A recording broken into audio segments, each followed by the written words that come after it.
नमस्कार मित्रों, एसएससी अड्डा जीके में आपका बहुत बहुत स्वागत है। आपदा प्रबंधन की जो हमारी सीरीज़ चल रही है तो उसके आइए आने वाले जो अगले प्रश्न हैं वो हम देख लेते हैं। स्टार्ट करेंगे। स्टार्ट करने से पहले चैनल को ज़्यादा से ज़्यादा लाइक, सब्सक्राइब और शेयर ज़रूर करें। साथ ही आप हमारी प्लेलिस्ट में जाकर पटवारी, हरियाणा जीके आदि अन्य जो वीडियो हैं वो भी वहाँ पर देख सकते हैं। प्ले लिस्ट का जो लिंक है आपको डिस्क्रिप्शन में मिल जाएगा। तो आइए स्टार्ट करेंगे, टाइम खराब नहीं करेंगे। आपदा प्रबंधन। आपदाओं के समय एनसीसी कैंडिडेट्स की क्या भूमिका रहती है? तो देखिए, जो आपको पता है स्कूल और कॉलेजों में बच्चों को एनसीसी दी जाती है, तो देखते हैं जब उनकी क्या भूमिका रहती है। अगर कोई भी आपदा आ जाती है तो उनका कार्य रहता है हॉस्पिटल में अनुशासन व सुरक्षा व्यवस्था में सहयोग। तो क्या करेंगे, जो एनसीसी कैंडिडेट्स हैं वो जो हॉस्पिटल में जाते हैं, जब भी कोई आपदा आएगी तो वहाँ पर मरीजों को पहुँचाना होता है। तो जहाँ वहाँ पर उनके परिजन वगैरह आकर जो आपदा की वजह से क्षतिग्रस्त हो गए हैं, किसी को चोट लग गई है या कुछ है, तो क्या है, अनुशासन व सुरक्षा बनाने में सहयोग करते हैं। जो वहाँ पर उनके परिजन आते हैं ताकि वो ज़्यादा हंगामा शोर शराबा ना करें, साथ ही वहाँ पर भीड़ भड़का ना मचे, दूसरे लोगों को कोई दिक्कत ना हो, तो सुरक्षा व्यवस्था में वे सहयोग करते हैं। साथ ही क्या करते हैं, तो साथ ही वे ऑपरेटर के रूप में दूरभाष केंद्रों का संचालन करते हैं। साथ ही क्या करेंगे कि वो दूरभाष केंद्रों को संचालन करते हैं। मान लीजिए किसी के परिजन को कोई प्रॉब्लम है तो वो नंबर के द्वारा उनको कॉल करके बता देते हैं कि ऐसे ऐसे यहाँ पर स्थिति चल रही है। या फिर अगर किसी मंत्रालय को या भूकंप राहत से संबंधित जो भी कैंप आदि से संबंधित चीज़ें हैं तो दूरभाष के द्वारा इसका संचालन वे करते हैं। सिविल डिफेंस वार्डनों की सहायता करते हैं। तो सिविल रूप में जो भी वहाँ पर लोग नागरिक काम कर रहे हैं उनकी सहायता करना। साथ ही झूठी खबरों की अफवाह के प्रति लोगों को आगाह करना। अगर कोई लोग ज़्यादा झूठी अफवाह फैला देते हैं कि आपदा ऐसे आई है, ये हुआ है, इतने लोग मर गए, तो ऐसी अफवाहों को वो क्या करते हैं, वो कोशिश करते हैं लोगों में झूठी अफवाह ना फैले। साथ ही क्या करेंगे, जो लोगों का मनोबल ना गिरे, लोग घबराएं नहीं और पूरे साहस के साथ किसी भी आपदा का क्या करेंगे, उसका सामना कर सके, तो लोगों का मनोबल बढ़ाने का कार्य करते हैं। नागरिक प्रशासन अधिकारियों की सहायता करना। तो जब वहाँ पर नागरिक जो है, वहाँ पर जो जहाँ पर कोई भी आपदा आती है वहाँ पर कोई भी प्रशासन के अधिकारी आते हैं या वहाँ के जो लोग हैं, तो उनको जो आपदा से संबंधित राहत कार्यों में सहायता प्रदान करने का कार्य कौन करते हैं? ये एनसीसी कैंडिडेट्स के द्वारा करा जाता है। अकाल से बचाव के लिए क्या उपाय करने चाहिए? तो देखिए, अकाल जो पड़ता है, सूखा पड़ता है, तो ऐसे हमें क्या उपाय करने चाहिए कि जो अकाल है, अकाल की स्थिति उत्पन्न ना हो। तो पानी है, जो पानी सबसे आपको पता उपयोगी है, तो क्या करेंगे, पानी का जो नियंत्रित तथा अन्य आवश्यक उपयोग न करना। तो पानी का क्या करेंगे, कम पानी का जितनी ज़रूरत है उतना ही प्रयोग करेंगे। साथ ही फालतू में व्यर्थ में पानी को नहीं बहाएंगे। पानी का सुनियोजित ढंग से उपयोग करना। उपयोग में लाई गई पानी का अन्य कामों के लिए पुनः उपयोग करना। तो कई बार क्या होता है कि कुछ घरेलू कार्य रहते हैं कि कपड़े धो रहे हैं, कुछ कर रहे हैं, तो उसमें जो पानी का इस्तेमाल किया जाता है, अगर पानी जब हम निथारते हैं कपड़ों को तो साफ़ रह जाता है, तो उसको आप सफाई वगैरह में उसको यूज कर सकते। तो इस तरह पानी का पुनः उपयोग करना। जल संग्रहण का सही उपाय स्थानीय स्तर पर करना। तो जैसे वर्षा होती है और वर्षा का जो पानी है उसको संग्रहित करने के लिए क्या स्थानीय तौर पर क्या करेंगे, चीज़ें तैयार करेंगे ताकि वर्षा के पानी को आप संग्रहण कर सकें। वृक्षों की कटाई न करके नए वृक्षों का रोपण करना। तो जहाँ तक हो वनों की कटाई पर रोक लगाने की कोशिश करें, और अगर कोई वृक्ष कट भी जाए तो उसके स्थान पर नए वृक्ष लगाए जाएं, साथ ही ताकि जो हमारी वर्षा आती है जिससे अकाल ना पड़े और वर्षा टाइम के अनुसार होती रहे। पूर्व विश्व जलवायु में होने वाले परिवर्तन को ध्यान में रखकर खाद्य एवं जल की आपूर्ति को सुनियोजित करना। तो जो जलवायु में परिवर्तन हो रहे हैं उन सभी को ध्यान में रखकर सभी को जल और खाने पीने की जो व्यवस्था उसको सुनियोजित करना। अकाल होना के क्या पता, आपको पता सूखा पड़ेगा, सूखे से क्या होगा, फसलें नहीं पैदा होंगी, फसलें पैदा नहीं होंगी तो अनाज उत्पन्न नहीं होगा, जिससे क्या होगा, अकाल पड़ने की सबसे ज़्यादा संभावना रहती है। सबसे ज़्यादा जो अकाल क्यों पड़ता है, सूखा क्यों पड़ता है, जब वर्षा नहीं होती है। तो इसलिए क्या करेंगे, तो पानी अगर होगा तो आप फसलें उगा सकते हैं, इसलिए आप पानी को कम से कम इस्तेमाल करें, व्यर्थ गवाएं नहीं। भूकंप से बचाव के लिए क्या क्या उपाय करने चाहिए? अगर भूकंप आ जाता है तो भूकंप से बचाने के लिए क्या कार्य करने चाहिए? पहली बात तो ये है कि भूकंप को कैसे रोका जाए। तो देखो, वन अगर ज़्यादा रहते हैं तो उससे भी भूकंप कम आने की संभावना रहते हैं, क्योंकि जो ज़मीन है, ज़मीन के अंदर अपरदन की जो समस्या है वह कम होती है। साथ ही अन्य उपाय भी देखते हैं। अगर भूकंप आ जाता है तो क्या करेंगे? सबसे पहले तो अगर कोई यहीं पर भी भूकंप आए तो आप घबराएं नहीं, औरों को भी शांत रखें, खुद भी रखें और अपना ध्यान रखें कि कैसे ऐसी स्थिति से आप बाहर निकलें। दरवाज़ों की ओर ना दौड़े, वहाँ भीड़ न लगे। तो कई बार होता है एक दरवाज़ा तो सभी लोग दरवाजे की तरफ भागते हैं, जिससे क्या होता है, चोट लगने की संभावनाएं बढ़ जाती है।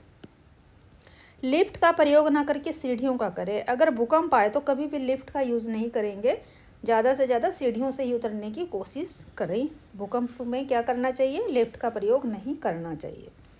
खिड़कियां, दर्पण, शीशों, चिमनी और हल्के फर्नीचर से दूर रहें। जब भूकंप आता है तो आप खिड़कियों से शीशे, क्योंकि शीशा क्या है, जब भूकंप आता है तो भूकंप आने से शीशे वगैरह टूट जाते हैं, चिमनियाँ वगैरह टूट के गिर जाती हैं और हल्का फर्नीचर भी अपने स्थान से हिलकर इधर से उधर घूम जाता है। तो इन सभी चीज़ों से आपको दूर रहना चाहिए ताकि कम से कम लोगों को नुकसान पहुँचे। भवनों, बिजली की तारों, ढलानों व कच्ची दीवारों से दूर रहे। अगर कच्ची दीवार है तो उसका गिरने का डर रहता है, ढलान है तो ढलान पर भी आपको नहीं रहना चाहिए, क्योंकि अगर भूकंप आएगा उससे जो कंपन पैदा होगी तो हो सकता है आप अपने स्थान से लुढ़क कर नीचे की तरफ गिर सकते हैं, चोट लगने की संभावना हो जाएगी। बिजली की तारें होती हैं, ऐसे में क्या होता है, जब भूकंप आएगा तो बिजली की तारें टूट के गिर सकती है, हो सकता है हाई वोल्टेज तारें रहती हैं, करंट आने की संभावना रहती है। तो इन सब चीज़ों से दूर रहना चाहिए। ऊंची इमारतों से दूर, क्योंकि भूकंप से दरारें आकर कई बार ऊंची बिल्डिंगें भी गिर जाती हैं। नेक्स्ट प्रश्न, भूकंप आने के बाद एनसीसी कैडेट्स क्या भूमिका निभाते हैं? तो किसी स्थान पर अगर आपदा आ जाती है, भूकंप आ जाता है, तो एनसीसी कैडेट्स वहाँ क्या करते हैं? तो वह क्या करेंगे? आपदा के क्षेत्र पर भीड़ को नियंत्रित करने का कार्य करते हैं, क्योंकि देखिए जहाँ पर भी ऐसी आपदा आ जाती है तो लोग घबरा जाते हैं, भागते हैं, भीड़ इकट्ठा हो जाती है। तो कोशिश रहती है कम से कम भीड़ हो, लोगों को समझाएं, अफवाह ना फैलाएं, शांति बनाए रखें, संयम बनाए रखने या उनका मनोबल ना टूटे, ऐसे कार्य कौन करते हैं? एनसीसी कैंडिडेट्स करते हैं। अगर वहाँ पर कोई आपदा आ गई है, भूकंप आ गया है, जब वहाँ पर जो व्यक्ति घायल हो गए उनको हॉस्पिटल पहुँचाने का जो कार्य है उसमें वो सहायता करते हैं। साथ ही जो आपदाग्रस्त लोगों की निकासी करवाना, अगर कहीं पर भूकंप आ गया है, लोग दब जाते हैं किसी बिल्डिंग में, किसी मलबे में, वहाँ से निकाल कर उनको वहाँ से निकालने में सहायता करना। साथ ही अगर ज़्यादा भीड़ है आपदा वाले स्थान में तो उनको सुरक्षित पहुँचाने के कार्य में सहायता करना भी एनसीसी कैंडिडेट्स का कार्य रहता है। पर्याप्त यातायात सुरक्षा प्रदान करना, फिर लोगों को एक स्थान से दूसरे जो स्थान होते हैं वहाँ पर पहुँचाने के लिए यातायात की सुरक्षा प्रदान करना। अग्निशमन तथा दल, चिकित्सा दल व अन्य कर्मियों की सहायता करना। साथ ही क्या करेंगे, अगर कहीं पर भूकंप आपदा है, कहीं पर कोई आगजनी हो जाती है या लोग घायल हो जाते हैं, तो ऐसे में क्या करेंगे, चिकित्सा दल के साथ और अग्निशमन वगैरह के साथ मिलकर उनकी सहायता करते हैं। राहत भंडार, भोजन और पानी की व्यवस्था, तो जितने लोगों को जब आपदा आती है तो लोगों तक खाना पहुंचाना, पानी पहुंचाने की जो व्यवस्था उसमें सहायता करना। वहाँ पर जो लोग फंस गए हैं या फिर खो गए हैं उनको खोजना और उस क्षेत्र से लोगों को बाहर निकालकर सुरक्षित स्थानों पर पहुँचाना, इस सब में महत्वपूर्ण भूमिका एनसीसी कैंडिडेट्स के द्वारा निभाई जाती है। चक्रवात या सुनामी से बचाव क्या उपाय हैं? तो देखिए, जो चक्रवात और सुनामी आते हैं तो उससे से कम हानि हो, तो उससे बचाव के क्या कार्य किए जा सकते हैं? सूचना के लिए रेडियो, ट्रांजिस्टर अथवा टेलीविज़न चालू रखें। तो देखिए, आपको आजकल तो थोड़ा सा पहले बता दिया जाता है कि कहीं पर भी कि चक्रवात आने की संभावना है या सुनामी आने की संभावना है, तो अगर आप रेडियो, ट्रांजिस्टर या टेलीविज़न अगर आप चालू रखते हैं तो आपको वहाँ की पल पल की खबर मिलती रहती है।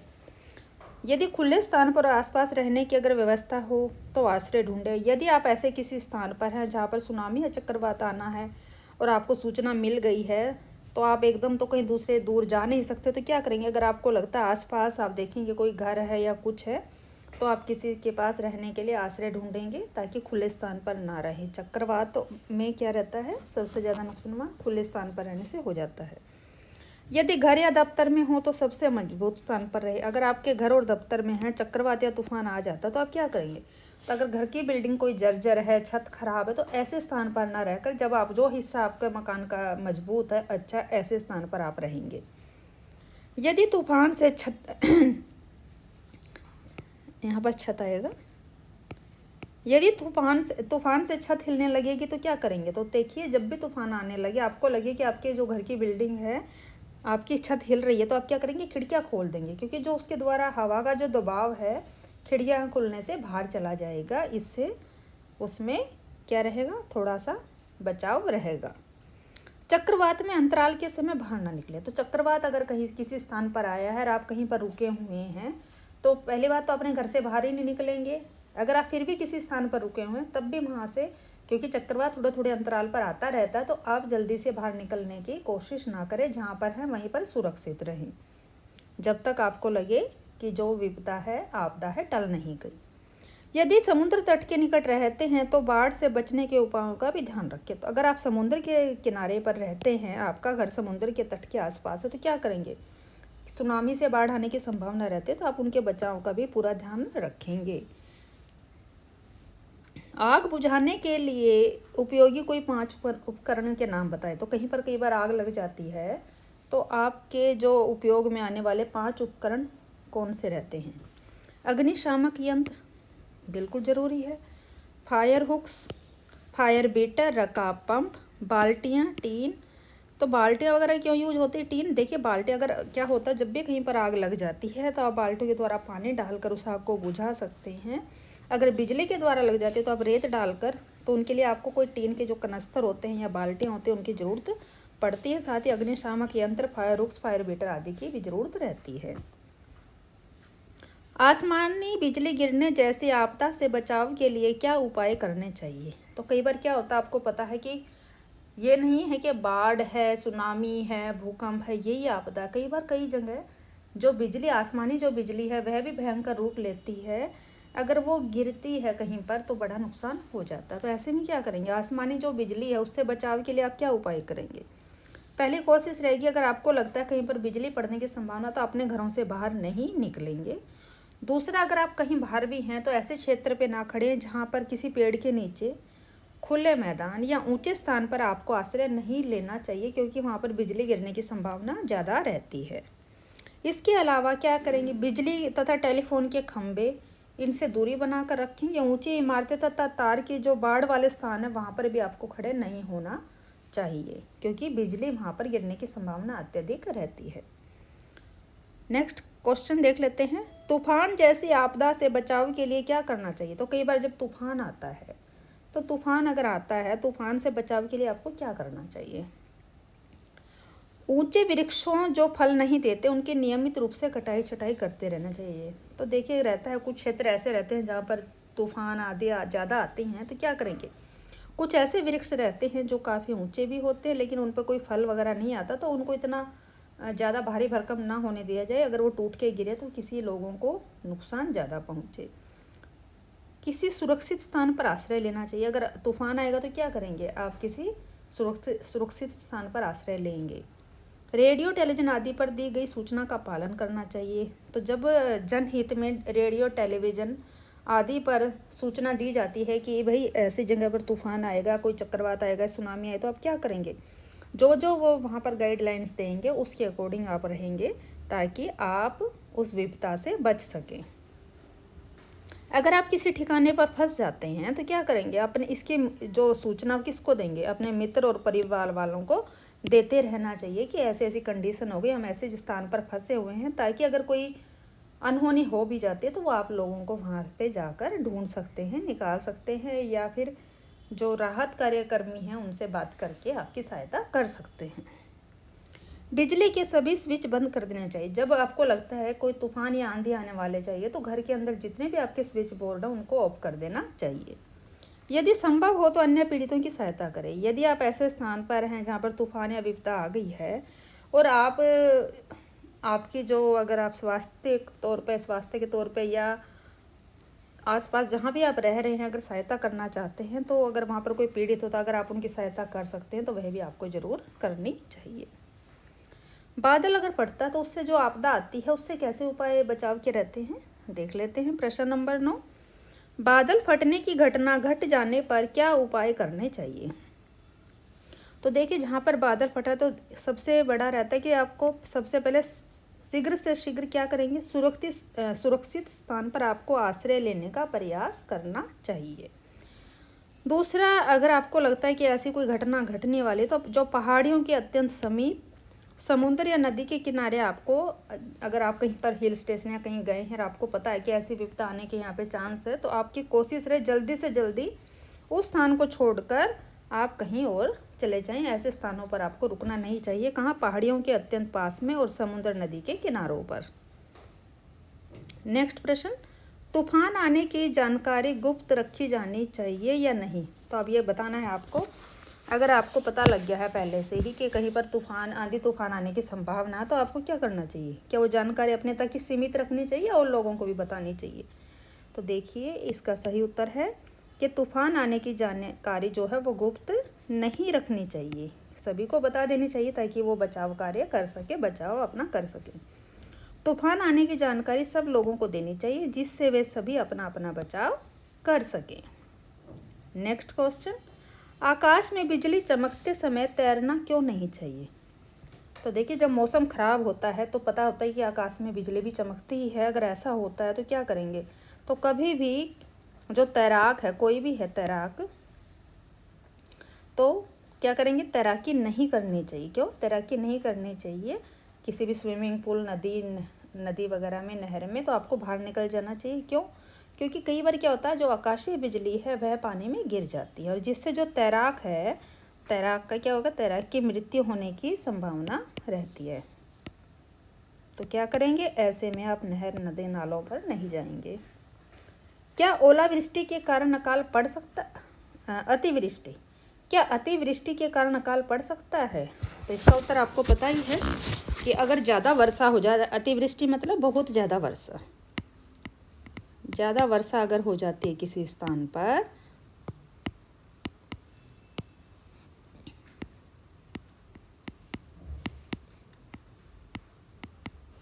तो क्या होगा, उसके कारण भी अकाल पड़ सकता है। तो अभी आपको पता है हाल ही में हरियाणा की तरफ फसल खेतों में खड़ी हुई थी और काफ़ी बारिश हो गई थी, ओले गिर गए थे, जिससे क्या हुआ, काफ़ी जो फसल बर्बाद हो गई थी। तो जब ज़्यादा अतिवृष्टि हो जाती है तो क्या होता है, तो फसलें नष्ट हो जाती हैं। अगर फसलें नष्ट हो जाएंगी तो क्या होगा, अनाज की कमी हो जाएगी। और जो फसलें नष्ट होती तो उस पर जो मान लीजिए गेहूँ है या अन्य जो फसल है उसकी जो बीज बन के तैयार होते हैं वो झड़ जाते हैं, या फिर फसल पानी की वजह से गल जाती है, गिर जाती है, हवा ज़्यादा तेज़ चलती है, तो क्या होगा, ऐसे सभी कारणों की वजह से जो होगी फसल खराब हो जाती है। जब फसल खराब होगी और जैसे कम प्रतिशत उसका जो उपजाऊ है, जो फसलें तैयार हुई हैं, ज़्यादा फसलें खराब होंगी और कम ही अगर अन्न उत्पन्न होगा तो अकाल की स्थिति उत्पन्न हो जाती है, क्योंकि सभी लोगों तक उतना जो अन्न है नहीं पहुंच पाएगा। बादल फटने का क्या अर्थ होता है, तो अब बादल, आप कहते हैं ना बादल फट गया, तो बहुत से लोग कहते हैं बादल क्या होता है, कैसे फटता है, क्या मतलब है, तो लोगों को ने तो क्या होता है, बादल फटने का क्या अर्थ है, यानी बादल कैसे फटता है, क्या, थोड़ा इसके बारे में हम जान लेते हैं। जब अत्यंत कम समय में किसी सीमित क्षेत्र में 100 मिलीलीटर प्रति घंटे के बराबर वर्षा होती है, तो देखिए 100 मिलीलीटर अगर प्रति घंटे के बराबर अगर वर्षा हो, यानी कि बहुत ज़्यादा होती है, तो क्या होगा, इसे बादल फटना कहा जाता है। एकदम वहाँ पर काफ़ी पानी ऊपर से गिर रहा होता है। कभी कभी प्राकृतिक कारण से जल चक्र में परिवर्तन हो जाता है, तो क्या होता है, ये जरूरी नहीं है कि यही कारण है, कई बार प्राकृतिक कारण भी इसमें रहते हैं। जल चक्र में जो परिवर्तन चल रहा है उससे क्या होगा, जो पानी देने वाले बादलों का पानी वर्षा के रूप में ज़मीन तक नहीं पहुंच पाता, क्या होता है, ज़मीन तक वो आ ही नहीं पाता है। क्यों, क्योंकि जो जल चक्र में जो परिवर्तन है ना उसके कारण फिर क्या होगा, वो ज़मीन तक ना पहुंचकर ज़मीन के उच्च तापमान के कारण पुनः भाप में बीच में ही परिवर्तित होकर वापस उड़ जाता है। क्या होता है, वाष्प बन के पुनः बादल में वो समा जाता है। इसके बाद क्या होगा, जो बादल है उसमें अति वाष्पमय हो जाते हैं, तो बहुत ज़्यादा उसमें वाष्प उत्पन्न हो जाती है, जिससे वो एक ही जगह हैवीपन उसके अंदर हो जाता है। जब इनका शीघ्र संघनन होता तो अचानक से जब ये वर्षा के लिए फिर से वापस पृथ्वी की तरफ आते हैं, ज़मीन की तरफ आते हैं, तो क्या होगा, ये बीच में ही अचानक से वहीं पर शीघ्र संघनन के कारण वहीं पर ये बादल एक सारे पानी बरसा देता है, जिसको बादल फटना कहते हैं। तो एक क्या होता है, वो प्रलयकारी वर्षा होती है, इसे ही बादल का फटना कहा जाता है। नेक्स्ट क्वेश्चन, ज्वालामुखी के प्रमुख परिणाम क्या होते हैं? तो देखिए, जब ज्वालामुखी फटता है तो उसके जो विस्फोट होता है उसका क्या परिणाम होते हैं? तो जब ज्वालामुखी फटेगा तो क्या होगा, जो भूगर्भ है, जमीन है, धरती के अंदर से क्या होगा, रासायनिक पदार्थ निकलते हैं, लावा होता है, साथ ही जो जल है वो वाष्प बन के उड़ जाएगा। उसके अलावा ज्वालामुखी विस्फोट से गर्म कीचड़, गंधक इत्यादि भूपृष्ठ पर कल संचित होने से क्या होता है, जब क्या होगा, गर्म कीचड़ निकलेगा, गंधक निकलेगी, लावा निकलेगा, जल वाष्प है, रासायनिक पदार्थ निकलेंगे, तो क्या होता है, लावा क्या होता है, लावा एक उबलते हुए चीज़ों की तरह फैलता है, तो उससे कुछ डूहे बन जाते हैं या कुछ पहाड़ियाँ बन जाती हैं, किससे, जो लावा निकलकर बाहर आता है ज्वालामुखी से। ज्वालामुखी से बाहर गिरने वाली राख तथा गैसों के कारण वायु पोल्यूशन होता है। तो जब ज्वालामुखी विस्फोट होता है तो क्या होगा, जो उससे गैस निकलती है और जो उससे राख निकलती है उससे पोल्यूशन फैलता है, प्रदूषण फैलता है। इसके कारण कभी कभी वर्षा भी होती है। तो जब ये ज्वालामुखी बाहर निकलता है तो जो जल वाष्प से बन जाता है तो क्या होता है, कभी कभी इसका कारण वर्षा भी होता है। लावा जब अचानक से, ज्वालामुखी का विस्फोट अचानक हो जाता है, जो आसपास बस्तियाँ बसी हैं, जंगल हैं, तो क्या होगा, जब वो लावा फैलता है, क्योंकि लावा कैसे रहता है, बहुत गर्म होता है, वो गर्म होने की वजह से आसपास के जंगल को जला देता है, वहाँ की जो बसी हुई बस्तियाँ हैं वहाँ तक लावा फैल कर आ जाता है। अगर वहाँ बस्तियाँ बसी हैं, लोग हैं, पशु हैं, उसमें दबकर वो मर जाते हैं।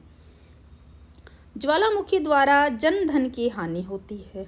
तो अभी बताया ना, बस्तियाँ और जंगल अगर होगी तो जन और धन की हानि हुई, और कभी कभी यहाँ पे नया द्वीप भी बन जाता है। तो जो ज्वालामुखी द्वारा इतना ज़्यादा वहाँ से लावा निकल जाता है कि जो नई पहाड़ियाँ या नया द्वीप तक भी बन जाता है। नेक्स्ट क्वेश्चन, आपदा से बचने के लिए लोगों को घरों में क्या उपाय करना चाहिए?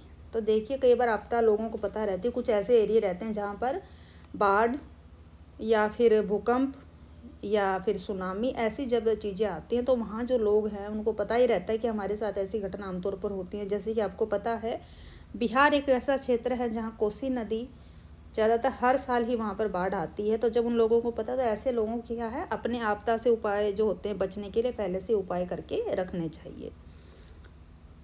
तो सबसे पहले, अगर दीवारों पर दीवारें, अगर आपकी दीवारें कच्ची हैं, मकान अगर ख़राब हो गया है, दीवारें आ गए, तो उनकी मरम्मत कराएं, उनको मजबूत बनवाएं, ताकि आपके घर की दीवारें गिरे ना, आपका घर गिरे ना। दूसरा, अगर कांच के शीशे और खिड़कियां सुरक्षित हैं या नहीं है तो उनकी जांच करें। तो आजकल क्या है, जो बिल्डिंग्स बनती है, कांच का, शीशे का काम ज़्यादा होता है, तो क्या करेंगे कि उन खिड़कियों को चेक करवा लें कि अगर ऐसे कोई आपदा आती है तो क्या वो सुरक्षित है या नहीं। नहीं तो मजबूत कांच का या मजबूत जिस भी चीज़ का आपको उनका लगवाना चाहिए। घरों में अगर भारी झूमर आदि जैसी चीज़ें लगी हैं तो जांच कराएं कि कसकर बंधे हुए हैं या नहीं। तो देखिए, आजकल प्रचलन है कि सेंटर में बड़े बड़े झूमर लगाए जाते हैं घरों के अंदर, तो उनकी भी नियमित जांच कराते रहना चाहिए, क्योंकि वो जिससे बंधे हुए हैं कि विपदा आने पर कभी वो हिलकर डुलकर वो गिर ना जाएं, और नीचे जो आम लोग हैं, घर के सदस्य हैं, किसी के ऊपर गिर ना जाएं, जिससे कि कोई जनधन हानि ना बने। घर में कोई बिजली की तार टूटी हुई ना हो। घर के अंदर कभी भी बिजली की तार टूटे ना, वो तो नॉर्मल भी नहीं होनी चाहिए, क्योंकि क्या होता है, अगर तारें टूटी हैं तो घर में स्पार्किंग का डर रहता है, शॉर्ट सर्किट रहता है, घर में आग आदि लगने की संभावना रहती है। तो ऐसी चीज़ों की मरम्मत आप करा कर रखेंगे। कुछ MCQ कर लेते हैं। भूवैज्ञानिक मानते हैं कि हिमालयी क्षेत्र में इतने वर्षों में एक बड़ा भूकंप आता है। तो जो भूवैज्ञानिक है उनके अनुसार क्या है कि उनका मानना है कि उन्होंने जो सर्वे किया है, सर्च करा, उनके अनुसार जो हिमालयी क्षेत्र रहता है, उन्होंने एक अंदाज़ा लगाया कि इतने साल के अंदर ही अंदर यहाँ पर एक बहुत बड़ा एक भूकंप आता ही आता है। कहाँ पर, हिमालयी क्षेत्र में। तो कितने वर्षों में आता? तो ये आपका ऑप्शन ए 50 वर्षों में आता है। प्लेटों के खिसकने का प्रमुख कारण क्या है?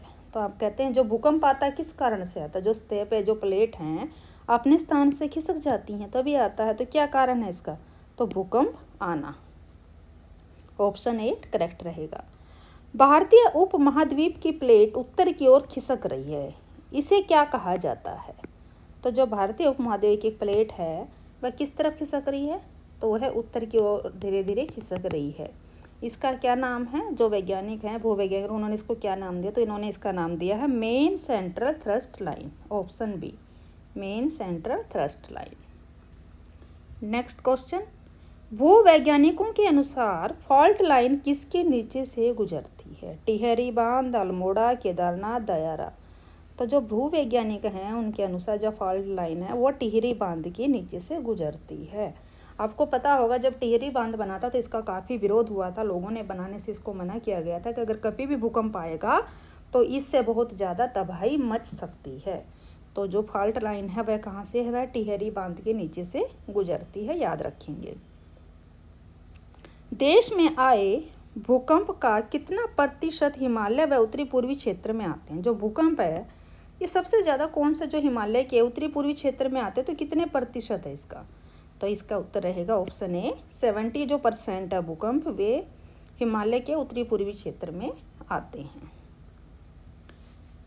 निम्नलिखित में से कौन सा भूकंप सर्वाधिक तीव्रता वाला था, तो देखिए जो यहाँ पर 4 ऑप्शन दिए हैं तो इसमें से पूछा गया है कि जो भूकंप था इन चारों में से सबसे ज़्यादा अधिक तीव्रता वाला कौन सा था, तो इसका सही उत्तर रहेगा ऑप्शन बी चमोली। 1999 में ये आया था, कहाँ पर है चमोली, उत्तराखंड में, कहाँ पर, उत्तराखंड में।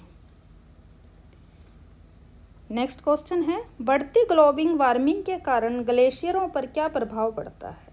तो जो आपको पता है आजकल जो ग्लोबल वार्मिंग चल रही है उससे क्या हो रहा है, जो ग्लेशियर उस पर क्या हो रहा है, तो एक तो ग्लेशियर क्या कर रहे हैं, इतनी ज़्यादा ग्लोबल वार्मिंग के द्वारा पिघल रहे हैं, और दूसरा वो छोटे होते जा रहे हैं। छोटे क्यों हो रहे हैं, क्योंकि जब पिघलेंगे तो छोटे भी होंगे, तो ज़्यादा पिघलने के कारण संकुचित होते जा रहे हैं, यह पिघल रहे हैं, संकुचित हो रहे हैं, तो दोनों ही बातें यहाँ पर सही हैं। तो सही होने के कारण हमारा ऑप्शन सी यहाँ पर करेक्ट है, ए और बी दोनों।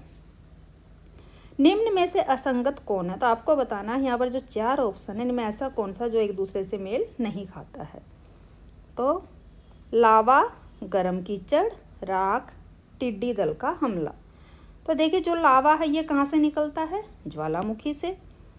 गरम कीचड़ यह भी ज्वालामुखी से, राख ये भी कहाँ से, ज्वालामुखी। तो ये तीनों क्या हो गए, ज्वालामुखी से। तो टिड्डी दल का हमला ये तो फसलों के ऊपर होता है, तो क्या है, तो कौन सा अलग है सबसे, यह है आपका टिड्डी दल, ऑप्शन डी यहाँ पर करेक्ट रहने वाला है। नेक्स्ट देख लेते हैं, निम्न में से असंगत कौन सा है, तो इनमें से भी आपको यही बताना है एक इनमें से अलग कौन सा है, सूखा, अतिवृष्टि, सुनामी या तूफान। तो देखिए जो आपकी अतिवृष्टि, तो क्या होगा अतिवृष्टि में, तो पानी आपका आता है, जब वर्षा होगी तो किससे संबंध है, पानी से। सुनामी इसका संबंध भी पानी से, तूफान है तो आंधी तूफान आएगा तो बारिश साथ आती है। तो एक बचा सूखा, तो सबसे अलग कौन सा है इसमें, सूखा। तो ऑप्शन ए यहाँ पर करेक्ट है। निम्न में से असंगत कौन सा है, तो यहाँ पर भी आपको वही बताना है सेम कि जो 4 ऑप्शन है सबसे अलग इनमें से कौन सा है। फसलों का बह जाना, फसलों पर कीड़े लगना, फसल का झुलसना या ज्वालामुखी। तो देखिए यहाँ पर तीनों में किसके बारे में बात हो रही है, तीनों में ही फसल के बारे में बात हो रही है, चाहे फसल बह कर गई है, चाहे फसल पर कीड़ा लगा या फसल को झुलसी है। तो एक अलग कौन सा है, ज्वालामुखी। तो आपका ऑप्शन डी यहाँ पर करेक्ट हो जाएगा। तो आज के लिए है इतना ही।